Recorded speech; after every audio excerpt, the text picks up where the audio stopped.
Hi, I'm Engel. Thank you so much for watching this video. What I'd like to do in this program is give you some tips and strategies and insights for academic success and your pursuits of excellence in your college career. Whether you're a student with a disability or without, I'd like to give you some ideas that may help you pursue excellence in your academic career. Before we get started on the tips and strategies, I'd like to tell you a little bit about myself. I am a 2000 graduate of Missouri State University in Springfield, Missouri. I hold a Bachelor of Science in Sociology with an emphasis in criminal justice. I now live in Orlando, Florida. I'm a professional speaker and author on the college level, talking to college students all across the country about how to make intelligent choices, how to overcome their personal adversity, and always keep striving for excellence. This large black furry creature by my feet is Carson. Carson is my seeing eye dog. He's 8 years old. He's been with me for the last 7 years, and he accompanies me everywhere I go. The reason I'm so passionate about working with college students, both with and without disabilities, is because of some of the experiences that I've had. When I began college, I was a typical red-blooded 18-year-old all-American guy. 6 weeks into my freshman year of college, my friends and I were struck broadside by a drunk driver one night after going home from a hockey game. The crash not only left me completely blind, but also crushed every bone in my face. 2 years of rehab and recovery and over 300 hours of reconstructive facial surgery had to occur before I was able to accomplish my goal of getting back into college. The tips I'd like to share with you today come from my personal experiences as a student with a disability, as well as information that I've gathered from disability service professionals across the country. When I work with college campuses and their disability support services offices, I'm learning strategies that these professionals want to see students implement, no matter if they have a disability or not. So let's get started. First of all, college is not high school. And you hear that said oftentimes by people in the college realm, well, this isn't high school anymore. Well, if you're a freshman in college, that's got a big duh attached to it because the only thing you know coming out of high school is high school. So let me give you a few different tips on how college differs from high school. The absolute #1 biggest difference is that college is made up of adults. Your professors are adults, the employees at colleges are adults, and the students are adults. The students, you, have to take responsibility completely for yourself. It has to be you. If your mom calls and tells the professor that you can't come to class that day because you have a case of diarrhea, hey, guess what? That professor is going to have something funny to tell his teachers later. Not because of the diarrhea, but because you had your mommy call. You had your mommy call. So just keep in mind that when it comes to college, you have to be the one to make your own choices. For this next point about making connection with the Disability Support Services Office, I thought I'd sing it to you.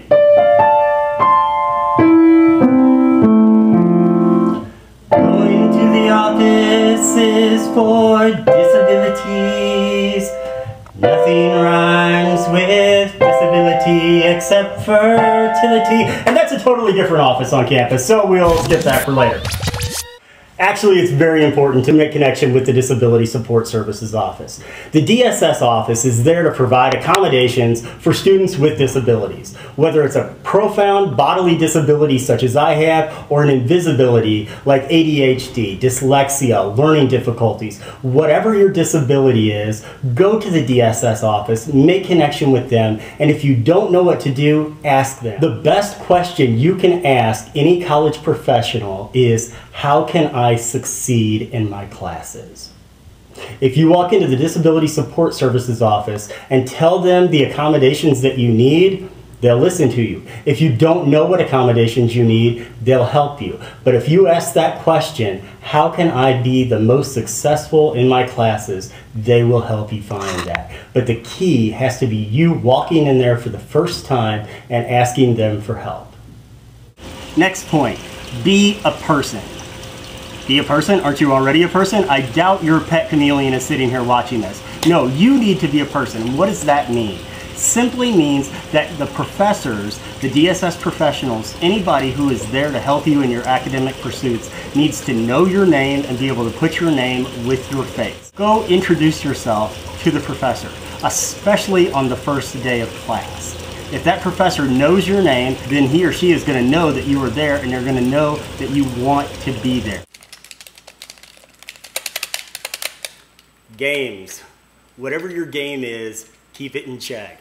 50% of winning the game is just showing up, and 50% of success in college is just showing up. One key rule about college: just show up. If you show up to class, you're almost guaranteed a passing grade. If you study and do the work, that grade goes up. If your professor knows who you are and knows that you're actually trying, that grade can go even higher. Just show up. But it doesn't just mean for classes, for appointments, for group projects, for meetings, for study sessions, whatever the case may be, just show up.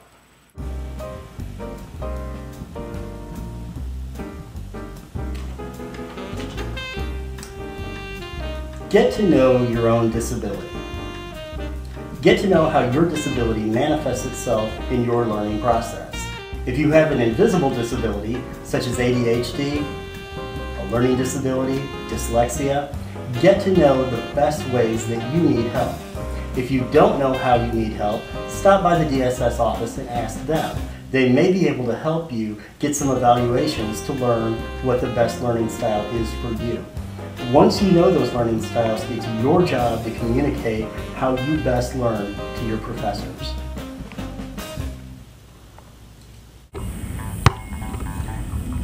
Get involved.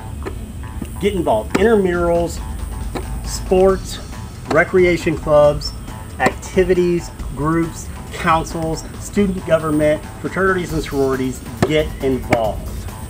My stepson is a sophomore at the University of Florida this year, and I apologize to all you FSU fans, but now that my money goes to the University of Florida, I bleed orange and blue.